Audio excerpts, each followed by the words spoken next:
Hi, Stephanie. Do you have a minute? Hi, Tessa. I'm free. What do you need? I know this is a little sudden, but you wouldn't happen to be free February 14th around dinner time, would you? The 14th? It's a weekday, so I'm probably going to be home that night. And your husband, too? It's a regular workday for him, so unless he has to do overtime, he should be home before dinner. Why? What's up? Well, it's Valentine's Day. Yeah, so? I was thinking about getting everyone together that day and having a Valentine's Day party. A party? Well, yeah. Recently, us mothers haven't been able to get our schedules to match up. We haven't gone out for lunch or coffee or anything for a long time, have we? I think this is the perfect time for us to get together and have a little party. What do you think? Well, I guess it has been a while, hasn't it? Since it's Valentine's Day, I was thinking we get everyone together, our husbands and our children. It'll be fun. That way, everyone is sure to get lots of Valentine's Day chocolates. The kids will love it too. Oh, and we'll have the party at my house, of course. That way, no one else has to worry about the cleanup. So, you're saying you don't mind if you get chocolates from someone other than your husband? Of course not. And this way, all us women are sure to get chocolates, even if our husbands forget to buy us some. I think that sounds fun, as long as the other families don't have anything planned. I've already talked to a couple other families from our children's preschool. They're up for it. Obviously, I'm not having all the families over that day, just a select few, so I'd be really happy if you could make it.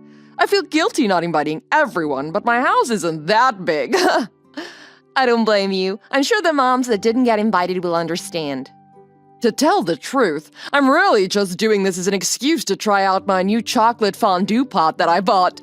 I thought, what better time for chocolate than Valentine's Day, huh? Oh, I see. Good thinking.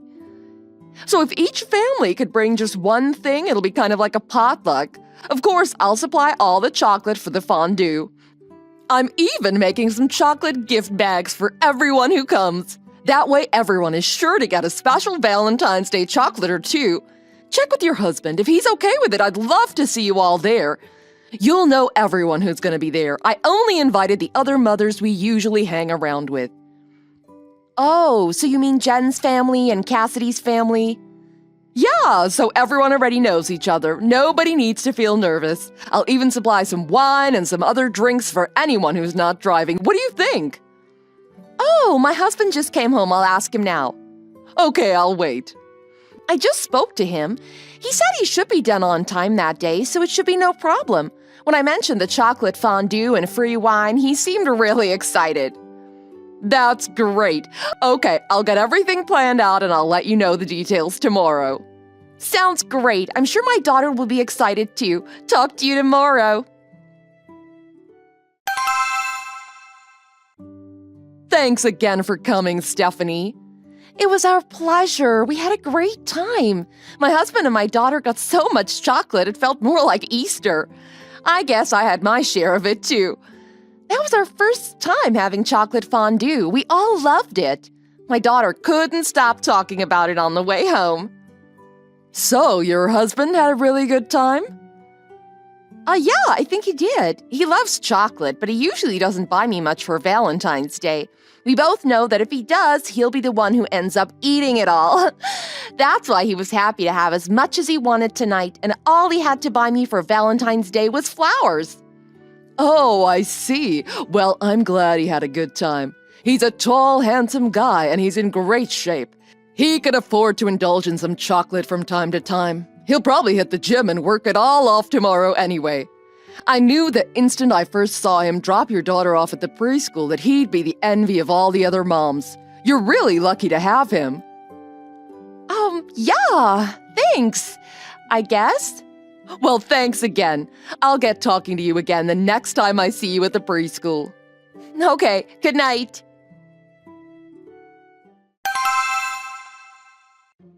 Tessa, are you busy now?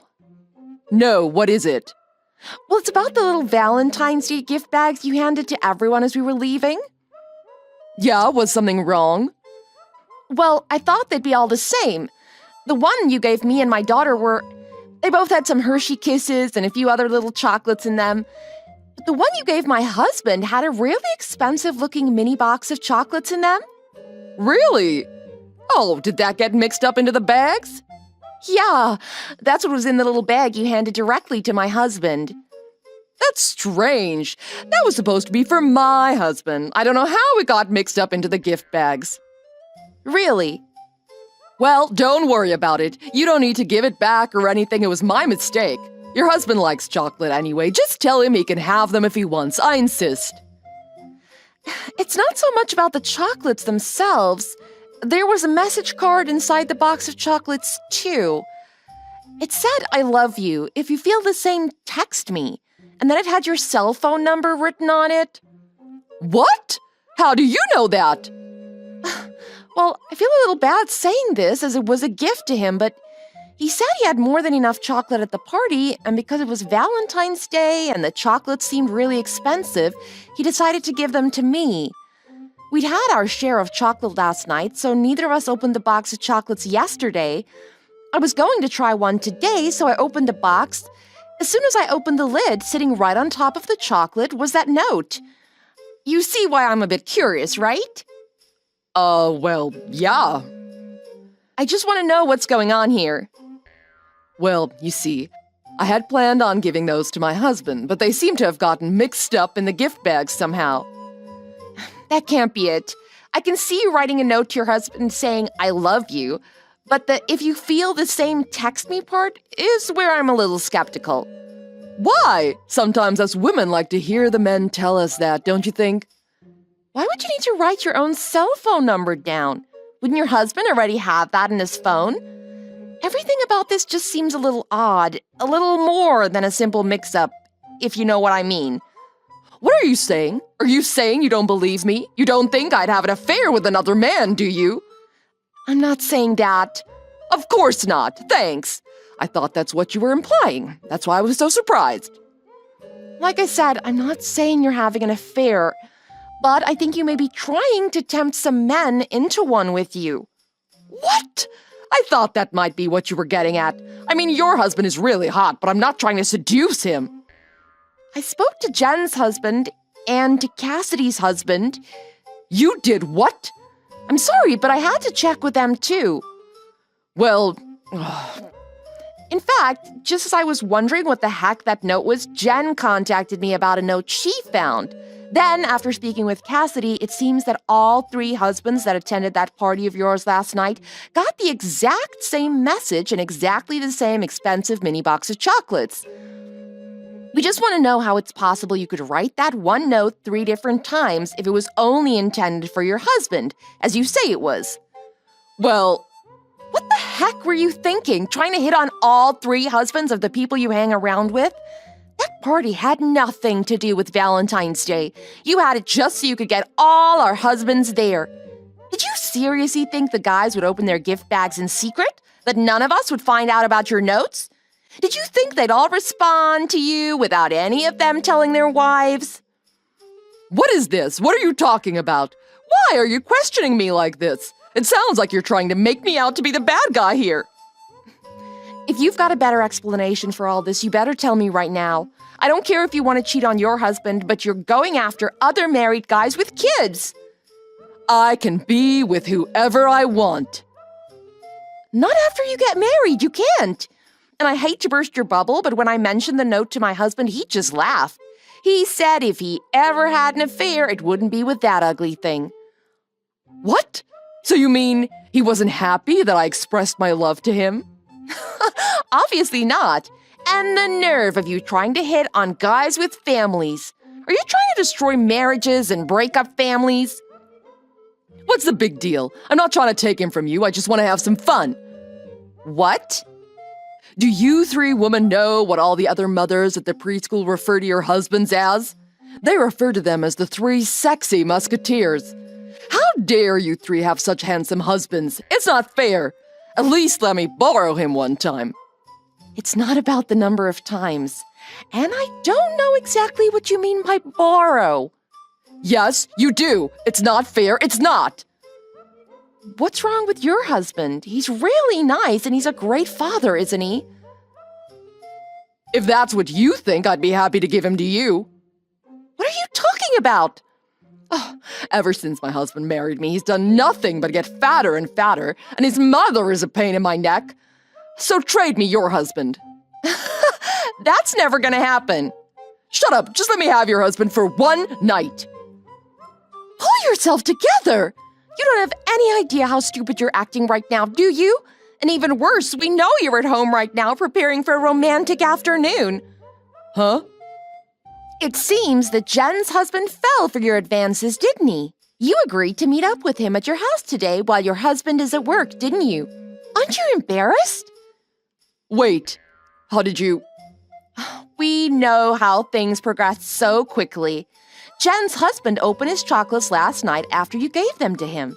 He happily texted you last night looking for a romantic fling. But he was dead drunk when he did it, and he passed out with his phone still on and your chat still up. Jen saw the messages on his phone. Then first thing this morning, she messaged me and Cassidy about what had happened. That's how we got to where we're at right now. Oh my God. Did you really think you'd get all three of them to fall for it without getting found out? Of course I did. How could any man resist me? Even if they love their wives, it's inevitable that they'd fall for me. I can't believe you think that. I was beautiful enough to win a beauty pageant where I grew up. I was even the prom queen at my high school prom. If I'd have played my cards right, I would have had all three of them. No man can resist me. I mustn't have been clear in my message to them. You're a married woman in her 30s who's had 2 kids. You can't keep thinking you're the beautiful prom queen you might have been at one time. It's pathetic. How dare you? And anyway, Cassidy's husband was disgusted with the thought of being with you too. What? But Jen's husband? Well, he's a little strange anyway. Plus, he'll agree to anything when he's drunk. It seems most normal men shiver at the thought of being with you. Anyway, we got in touch with your husband about this too. In fact, he just arrived here to talk with all of us about what happened. What? My husband is supposed to be at work right now. Well, when he heard what you were trying to do, he left work early. This can't be. We're going to have a fun time explaining all this to your husband. We'll make sure to give him all the details and show him all the evidence. No! Tessa's Valentine's Day party turned out to be just her attempt at seducing 3 married men. Too bad for her, Jen's husband was the only one who tried to take her up on the offer. After we explained everything to Tessa's husband, he picked his children up from preschool and took them to their grandparents' house so we could all talk to Tessa without them being there to hear it. Tessa's husband, as well as all 3 families involved, went to Tessa's house to confront her. To make a long story short, Tessa and her husband are divorcing, and her husband is taking the kids. Tessa's husband kicked Tessa out of the house even before the divorce was finalized. I didn't ask him anything about the terms of the divorce other than who was getting the children. I know one thing for sure, though. Tessa hasn't worked a day in her life. She got married straight out of college, and she's been a stay-at-home housewife ever since. I doubt she'll be finding a good job with no work experience. Her parents were so disgusted with her when they heard what she tried to do that they refused to help her out. She ended up moving into a tiny, rundown apartment for the time being. I think things are going to be pretty tough for her from here on out, especially if she still thinks she's a beautiful high school prom queen. Thanks for watching. If you liked this video, please press the like button. See you next time.